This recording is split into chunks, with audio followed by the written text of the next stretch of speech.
Can Yuji swap out the sure hit effect of his domain expansion? Let's talk about it. All right, first of all, shout out to the Toji Zenin for inspiring this video today because he asked me if I thought that Yuji would be able to pick between blood manipulation and shrine as far as the sure hit of his domain expansion goes. And this is a really interesting question. The first place we could look to help answer this would be Uda Akotu, right? Because we know that this is a man that can change the sure hit of his domain expansion. He can do any of his copied curse techniques that he wants. However, an important distinction compared to Yuji, I would say, is that his curse technique is copy, right? That's like a built-in part of his entire toolkit. So it would make sense that he would be able to interchange them.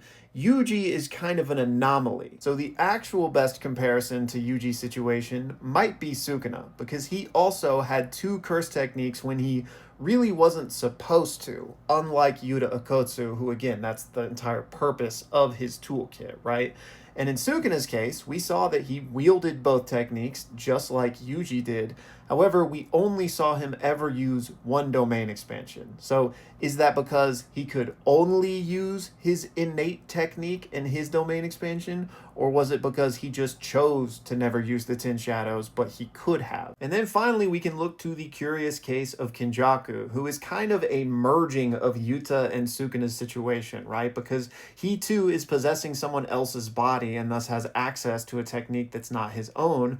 But like Yuta, his original technique has to do with body swapping, so it might be a sort of baked-in element to his as well. And particularly with Kinjaku, we don't know what the sure hit was that we saw from him, but it certainly seemed like Kaori's anti-gravity sure hit. So that would imply that if you have access to multiple techniques, you can swap them out. Honestly, I think you can make an argument either way here, but personally, I think it should be possible for Yuji to make a blood manipulation domain.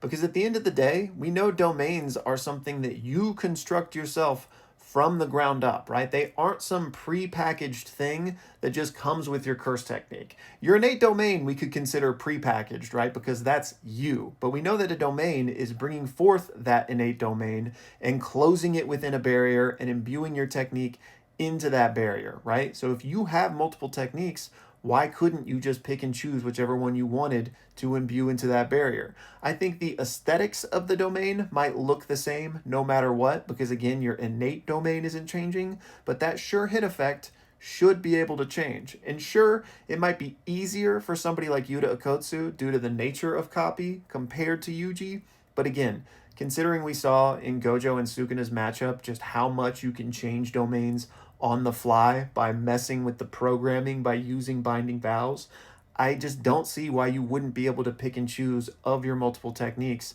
when crafting a domain. And again, I think this is likely what we saw with Kinjaku using Kaori's technique, but that's obviously not confirmed. And assuming this is possible, why did we never see Sukuna use a 10 Shadows domain? Well, it just wasn't a part of his strategy, right? We know that while he was using his domains, he was also simultaneously getting Megumi to adapt to the Unlimited Void. So had he been using 10 Shadows as the domain, he wouldn't have had the nuanced control of the technique in order to accomplish that. So he might have been able to, but it just wasn't part of his strategy. But y'all let me know your thoughts.